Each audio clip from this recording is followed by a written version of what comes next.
welcome back to Rice Camera Action. I'm your host as always, Geoff Gaudet. I'm here today with another great friend of mine.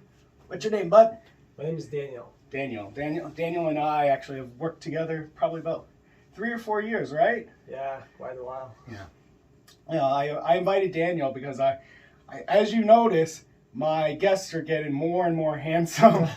But Daniil and I, we've done some movies together where I've been cast as a Russian. Exactly. Yeah. And where are you from? Yeah, I'm from Russia. Yeah. So. Yeah. So I wanted to ask Daniil. Daniil also does a bunch of other stuff too. He does fashion modeling. Also, do you do personal training at all? Not really, not at this point, because I think if my Korean would be better, I would definitely try to do it. But at this point, not really. Yeah, but also Daniil's very interesting too because you could also speak. How many languages can you speak? Well, I speak 5. Yeah. Completely fluent. I speak 3, and the other 2 are kind of conversational. Yeah. So Russian, my mother language, English, and the Chinese. Yeah. Those are pretty much fluent. Yeah. And Korean and Spanish. Well, Korean is good. It's getting better actually. Yeah. It's almost getting to the point when it's similar to my Chinese. Yeah. And Spanish, it used to be good before when I had a Spanish-speaking ex-girlfriend, but now it's definitely not that good because I haven't had practice. Yeah. This is one thing I wanted to ask you about too. So right now we're in Korea and you're studying Korean, but you said that you're also fluent in Chinese. Before coming to Korea, did you do any entertainment or modeling in China? Yeah, so basically I graduated my high school, and right after that I went to China and I studied in it's like a pre-university language course. Yeah. And I studied Chinese, but the thing is my Chinese book was in English. Yeah. So, and I didn't know both. Yeah. So I had to just learn Chinese and English at the same time. Yeah, right. And talking to other foreigners, so it was really hard. Yeah. So, did you do any acting or modeling? Yeah. So right after, actually, while I was studying, I tried to do a few jobs. I was a host in a bar for a while. That didn't really work out. Well, by host he means just a ladies bar. No, not that. Just hanging out and drinking with people and just hanging out in the bar. That was my first ever job. Okay. And my second job was an English teacher for kids. And actually, my English wasn't that good. I was actually pretending I speak well. Yeah. So that was my second job. And after that, I did a little bit of interpreter for Russian to Chinese for some Russian people who was trying to do business. And after that, I got introduced to do modeling. Yeah. And I would never think that I would do modeling, but it was pretty good income. Yeah. So that's why I stick with it. Right. Yeah. So I never thought I would be able to model too, but what I'm learning in Korea is for every sexy, thin European, for every 10 they have to hire a diversity hire, a fat chubby guy with a not great body. Yeah, I need to diversify. So I was so then how long were you in China before you came to Korea? I was about 4 years. 4 years, and then when you came to Korea, was it you just started working modeling and acting? No, it was a bit of a struggle. I was actually traveling a lot. Yeah. I was after China. I went on a trip. I went to Philippines, worked there as a model. I went to Malaysia, and when I came to Korea, it was actually really sudden decision.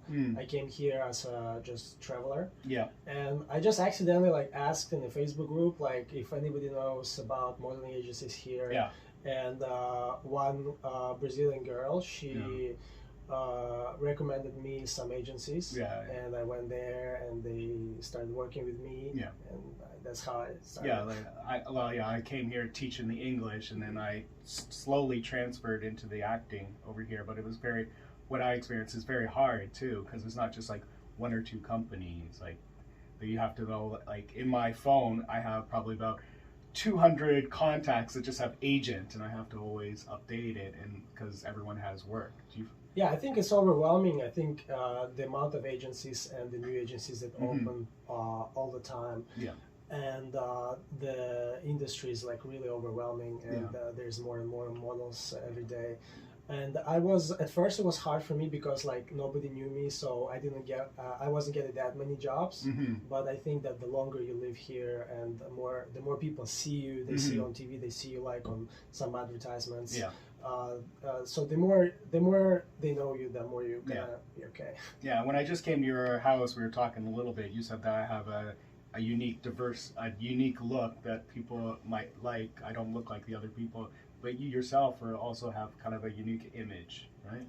A little bit. I think it's getting a bit more unique. Actually, I think that the basic model style guy, let's say guy, like a young, handsome, a little bit like skinny. Well, those kind of like models, they have a lot of competition. Right. Because there's like a lot of modeling agencies here. They invite a lot of young people. So I actually do think that lifestyle models or models who have like a unique look, they actually have a little bit more opportunity. Well, like I could count on like one hand, like models in Korea that like that actually like are fit, like that are very muscular, like yourself. It's like basically you and Florian are the guys. But there's also Yevgeny. Yeah. Yevgeny too. Yeah, so still one hand. That just like do a lot of underwear, showing a six-pack and muscles. Yeah, but the problem about that is that once it's cold. That's cold. And once you get a little bit, if you are too big, like, a lot of times the clothes doesn't fit because their sizes are a little small. Well, that's why I said underwear. Yeah, that's why. A lot of underwear or sports. Sports shooting jobs. Yeah. But actually, when I just got here, I was more skinny. So and still, when I was more skinny, still a lot of clothes was small. Well, yeah. No matter how skinny you get, like you have like a body parts. Well, you like for a lot of role like for dramas and movies too. You probably experience this. Like when we go to the casting, they ask you, "Hey, can you bring like some sets of clothes?" Like, oh, can you bring like a suit or like fall clothes or summer clothes, right? Yeah, like ridiculously is that when they ask me to bring a lot of clothes and I bring a whole backpack of clothes. Yeah. And I go and I come there and they actually prepare all the clothes, so I don't. Well, that's a pet peeve. Like 95% of the time they have like a wardrobe already set, but then like back in November I was filming a drama. And I'm like, oh, this is bullshit. I don't want to bring my own clothes because they're just good. I don't even know the concept, or I just have like the script with my lines, so I didn't bother. And then I show up, and the wardrobe didn't have any clothes in my size, and they were fucking cursing at the agent, like, why didn't you tell him to bring his clothes? And I'm like, so I had to make up a line like, oh, well, my suit is at the cleaner and blah blah. Yeah, that might happen too. So better to be prepared. But it's always a hassle too, because I've also like left by accident my suit on set or like a set of clothes. Yeah, it is a hassle, and sometimes they ask you like to do a makeup or hair before the shooting, and then you come there and there's actually a person who does makeup, so she has to wash your makeup off. I never do makeup, and I don't have the hair. The base, like whatever. So yeah, but okay. Well, while you've been in Korea, what's like an interesting project or film, drama, whatever you've done? I think, the most interesting project, I've never posted it. I don't know why, I should have. And it was like playing transgender in a drama. And it was like rainy, and I had like male to female, right? And I had like a high heels, and I was like knocking on the door, and there was like a Korean woman. She opened it, but I've never posted it, but it was pretty interesting. Did they tell you were going to be transgender? Yeah, they told me like you're going to be transgender, so they said that I have to make an audition video to play a gay. A homosexual, and don't worry. Don't worry. Don't worry. You can curse. Fuck shit. Okay. So I've sent it to them. Maybe they found my acting believable. So that's how I got it. Oh my god, you like that was one of my first acting experiences. okay. It's fun. You said you didn't post it. You have the video or something like that. At that time I thought that was not like good image to post, but now I understand that it would actually be pretty good to show my acting in that kind of way. But I can't find it now. I don't even remember the name. Well, yeah, in a sense, yeah, that's good because they're always like some casting things. They're always seeing how far you can go. Like, how far you can go, yeah. If you're uncomfortable, like, well, yeah, I always talk about the movie Carter that I did, where I was just like hanging upside down. Oh yeah. Yeah, but like, what? Yeah, I saw that. I saw that, yeah, but I don't think you were. I didn't see you in that movie, but. Oh, it's because the action scene was so fast. Okay. That I got kicked in my butt really fast. Yeah. So I can't really recognize my face. Yeah, well, we actually did an action movie last year together, right? Kill Buksu, when we were like. It haven't come out yet. It hasn't come out yet. I've been like looking at it, but that was like fun because we had to actually even go to like physical training. Like training for maybe like 5 or more times. Yeah, 5 like once a week, and then it was a week and a half of shooting. And the actual action for me, it was maybe, I don't know, like 10 seconds. 10 seconds. That's it. Yeah. Well, I was like cast for it at the very last moment, and then on your bar, you're gonna be the bartender, and I show up, and it's like a Russian mob and gangster move, like this Korean CIA agent that goes into a bar and just kills all the Russians. And I showed up, and it's all you got, all the Russian, there's about 12, 13 Russian people, and then just me, the Canadian. And that was you, and there was Nino? Nino. From East Europe? He's gonna fucking kill me. Dude, I can't forget, Nino. But anyway, sorry, Nino. But yeah, there's a bunch of some people from Belarus, Ukraine, and Russia. Oh, Slovenia. He's from Slovenia. Okay. I think so, yeah. But every time I show up, like whenever there's a Russian like shoot and they need a bunch of I show up, they're like, going, hey, there's the real Russian. Yeah, right. Oh yeah. So they think that he looks.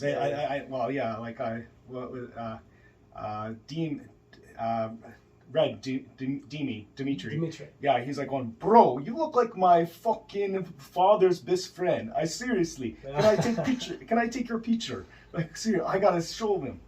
Yeah. Anyway, but that was a fun day. Like, it was like we had fun on set, right? But then also a lot of the fun too was just like we would wrap at 6 o'clock, and this was just when they removed like the COVID restrictions. So we were just like, well. We were all like, we had all the cabin fever, like having to stay at home for COVID. But then like, dude, now we could go to clubs and all this stuff. And so it was like from 6 to 11 p.m. But we were just like partying. Yeah, we had a lot of fun. It was like drinking in the street. Yeah. Yeah, we were wild. We were like so happy to get out to like somewhere hotel. Well, yeah, even at the last day, like on our break day, I was like trying to record like a little video I was making, and I was like messaging the group like going, hey, can you guys pop into the conference room? And this guy, I was drunk. This guy fucking rocks up with a beer in his hand. Yeah. He was like sloppy drunk. I was ready for the show. He nearly like bashed me through the wall. Yeah, I was excited. Yeah. Oh no, it was so much fun. I wish we could do it again. Like hopefully like there's some casting that's gonna happen with so we can party again. Yeah, right. Yeah, what people maybe overseas don't realize is like none of the filming in Korea is done within Seoul because like there's just so many fans that will like rush the studios and all that. So we had to get on a bus, drive like 4 hours south like to Daejeon-daegu. And like in a secluded studio in the hills, and it was actually where we shot was where they filmed Parasite. Oh yeah. Yeah. Oh, okay. Like the movie Parasite is like 90% like green screen studio, and like so the apartments don't really exist. They are the luxury mansion and the hotel. Wow. Yeah. Well, I know the facts. You don't sound impressed. Yeah. Yeah, but while you've been in like working in Seoul, like has there also been some bad experiences you've had too? With the good and the bad too, yeah. For like modeling or modeling, acting? whatever, on a shoot. What's like the shittiest situation you've been stuck into? Actually, it's what it was pretty much okay. I can't really remember now the shitty situation. Right. Well, like last week there was like a music video that I was recording, and it was -5 out. Yeah, right.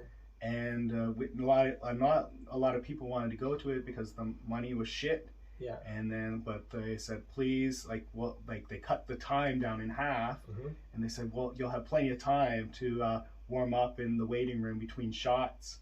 But then the minute we showed up on set, they're like, okay, take off your coats. We're like I showed up actually an hour early because they said there was going to be lunch, breakfast. I show up and I show up an hour and whoever wants breakfast can show up an hour early. So I showed up at 8 o'clock, thinking that there was going to be like a food truck, and they said, here's your breakfast, and it's just a kimbap. Yeah. Right. And I was so upset. And then again, the call time was 9 o'clock. Yeah. And people were like getting off the bus, walking into the filming location at 8:30, and the staff was just starting going, okay, everyone, we're starting now. Take off your coats. So people had been like walking in the freezing cold, hoping to warm up a little bit, but no, they were just put on set, and we were out. There was like girls in mini skirts, you could almost up to their ass, and they're just shaking. It's -5. They're just wearing a shirt and a skirt, and then no one wanted. They wouldn't let us. We were outside for an hour and a half. Thankfully, I had a coat on, so I wasn't as cold as other people. But other people were just shaking, and also there wasn't really a manager there. It was a manager had hired one of the actresses to be the interpreter between the staff, but she was too scared to actually speak up about all the actors freezing because she was worried that she might lose the job in the future.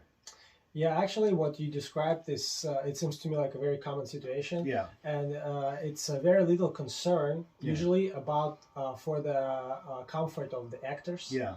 For example, if you get very cold, there's very little concern, or sometimes because the people who are shooting, who hold the camera, the team, they're all really warm. They wear the bedding and all that, and maybe they don't think that the model is actually very cold. Even they tell you hey, now you go on set, take off your jacket, everything, and they're not ready to shoot. Yeah. So you take it off, and you wait maybe for 10 minutes or 20 minutes for them? Yeah, we were outside 45 minutes before actually the artists came in, and they were so people were already freezing for 45 minutes before the talent showed up, and then they kept with every film camera, they were setting, they would okay, and they would just, all the assistants would wrap up the singer and had heaters so he could be warm while all the girls are just going da, da, da, da, da, That's da. right, that's right. And they said, okay, 2 more shots, and I said, and I thankfully my Korean's strong enough, and I was going, we need a break, and they said, don't worry, 30 minutes. I said, no, we're freezing, 10 minutes.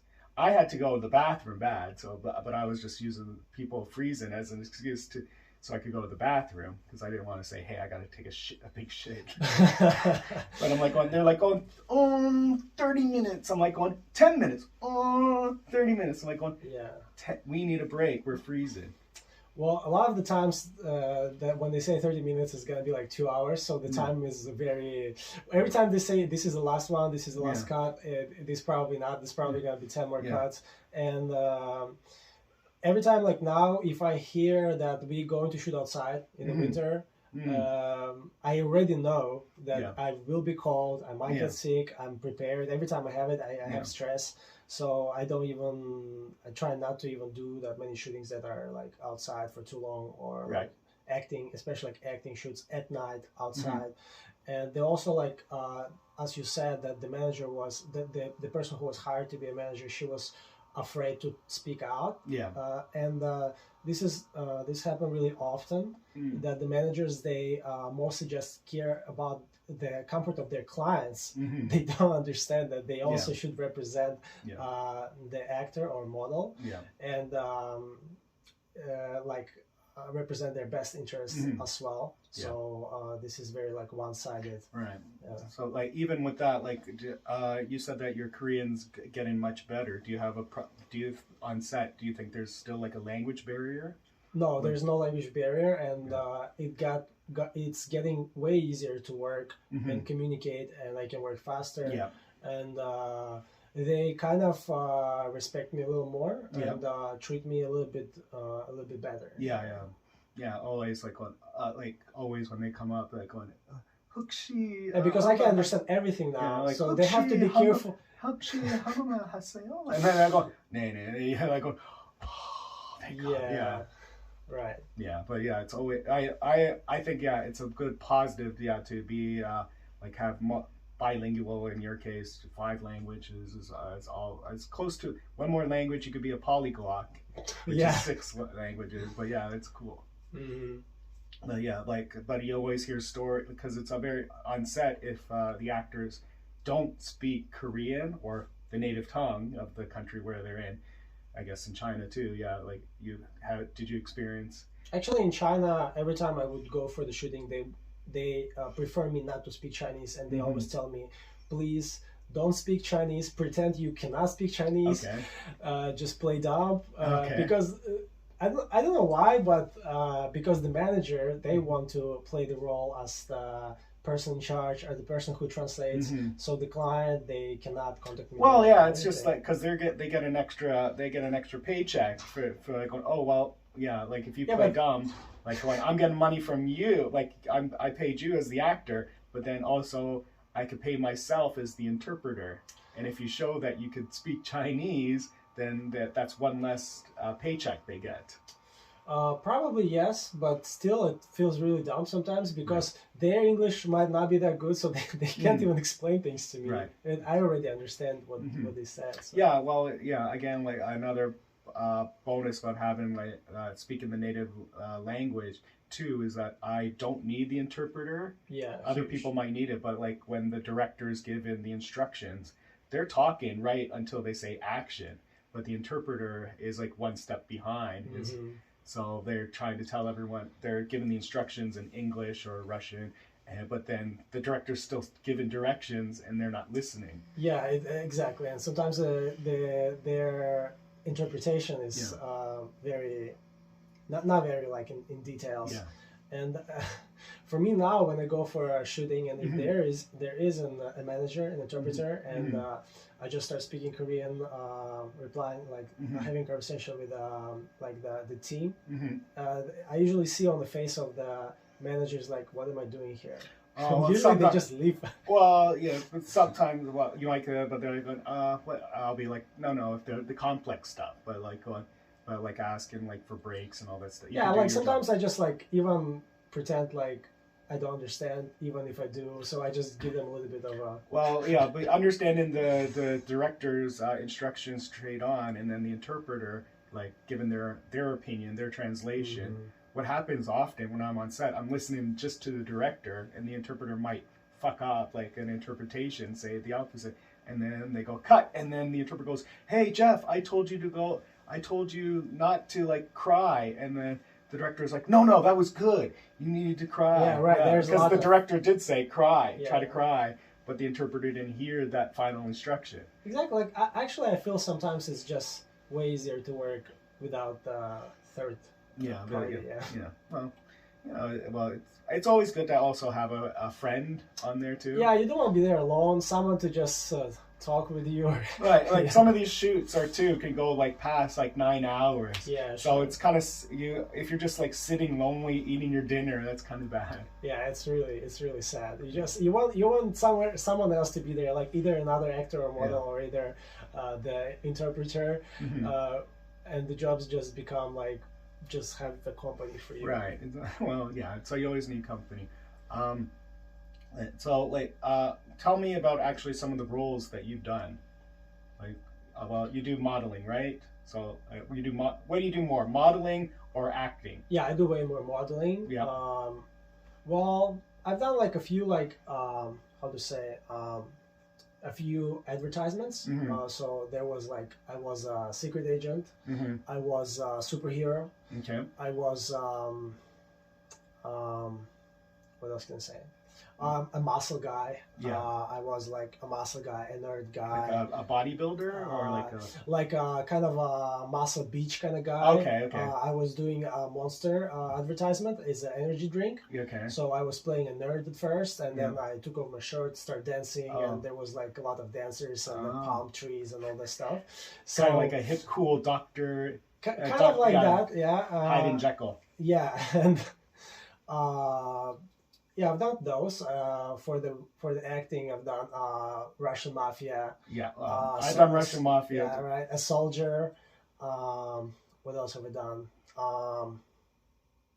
Yeah, those are like the few. It's just hard to say. Yeah. Is there a role that you wish that you got? Like what would you like to be cast? Like now we're into 2023. Like going forward this year, what's a role that you really want to catch or something like that? I would like maybe catch someone like muscular an action hero. Okay. Maybe that would be good. Yeah. Have you ever actually had to have speak in Russian in a role? We were shouting at the shooting that we had. It was a lot of curse Russian words. Well, you were also in the movie Space Sweepers. Oh yeah, right. And that was a few lines. Yeah, but it wasn't really that long. I didn't get cast for it because at that time I had filmed with Surprise. Oh. And that's also a thing that people don't realize is, for if you do like these low quality shows, you get a bad reputation. So Surprise, it taught me actually how to be a better actor, but because the quality of the show is very bad, and they just they just hire people off the street because they need the numbers. So the reputation for that show is poor quality. So when they are casting for movies, the casting staff wants to show better quality, and they want to even pretend that they're casting from abroad. So they hire people that have never appeared on this show because this show's reputation is so bad. Yes, but at the same time, some people who do go to Surprise, they still get cast a lot. Some of them, but because maybe they're like good at acting or something. Well, I get maybe the movie does need a specific role, but yeah, when I did show up for Space Sweepers, people were like going, "Oh wow, you're here!" Like I showed up as an extra because I hadn't got much. This was just pre-COVID, and I just started getting into the acting full time. And so I needed money, but I auditioned for it, and they seemed very pleased, and I showed up, and I go, and the staff were like, "Oh wow, you're doing the extra work," and then someone goes, "Surprise!" And then later that month there was another film shoot my friend was on. They did he was a key character to the movie, so they couldn't really remove him, and they filmed for 3 days with him, and they put his picture, and then 2 months later he got a phone call from his agent saying, "Hey, why didn't you tell me you're on Surprise? The director just saw it at Christmas, and he's upset now because he can't cut you out of the movie, and they're overseas now, and they can't reshoot it." So he got so it's kind of a bad reputation. I was on Surprise a few times, but usually they did a lot of makeup or mustache for me, so I wasn't even that recognizable. Yeah. So. Well, now that I'm doing comedy too, they don't even call me because Irina is just on, "Hey, Geoff doesn't want to do it anymore. Stop bothering him." Yeah, right. Yeah. I stopped doing it too. But for me, I don't really want to do all this extra stuff. I want to actually stand out. So main roles and. How about you? I don't do any extra stuff. Yeah. If it's if it's extra, if it's an extra and they pay me good, I might do it. Yeah. Yeah, but usually if you're an extra, they might like present you later on as an extra. That's how I think. So better to just shoot for the sky. Yeah. But also, well, yeah, you're also like in better shape. You've done you get more of the modeling roles for like the action stuff. Even I saw on your Instagram too. You did some modeling with your girlfriend, didn't you? Yeah, we had like a sportswear shoot, and they needed like a sporty, really fit female. Oh, she's fit. So so with the muscles and all that, and I recommended my girlfriend to them, so we just had a shoot together. It was pretty nice. Right. Yeah, it's great. Well, yeah, because I could see how that could be great because like usually what they want like if it's male and female, like there has to be they'll shoot them together. With the guy standing like this, with his arm around the girl, and the girl's with her back showing her ass. You should be comfortable. Yeah, but it's a 2-for-1 package deal. Right. Yeah. Yeah, if there's some chemistry between the models, they could get more close. Because like a lot of girls are just like they're just new to the business and they're even scared to like move their body. That's right. But some models that are professional, like they just move. They get in the scene and they can do it like really fast. Yeah. Some models are comfortable being transgender. Yeah. Right. Yeah. What's happening? Oh, you're still good. It just popped up. Yeah. But is there anything else you'd like to talk about? Is there any advice? So, like the good advice will be not to speak negatively or show bad attitude to the client. Even you hate what you're doing, even it doesn't make sense. Just like don't show bad attitude, but I mean you can tell it to the manager like directly in private, but like keep everything cool, everything professional, do whatever they say. That's true. But but I agree totally with that. But also, you have to remind them, hey, I'm a human being. I have. Of course. If there is a limit. Yeah, like the situation when the cold environment, they just used us as a tool. They didn't really care about it. Of course, if that's the case. Yeah. Also, do you have any social media you want to plug? Yeah, so my Instagram. It's Daniil DANII dash. Like the under dash Silver. Silver. Yeah, and that's my Instagram ID. So if you're looking for a sexy model, hit this guy up. He also has a girlfriend too, so he could do couple kiss scenes. I don't know. I would make out with him. Soft, like nothing too hot. Nothing too hot. Yeah. All right. Well, again, I've been Geoff Gaudet. Thank you for turning in to Rice Camera Action. I'm Daniel, and thank you so much for listening. All right. Catch you guys on the next episode. Bye-bye.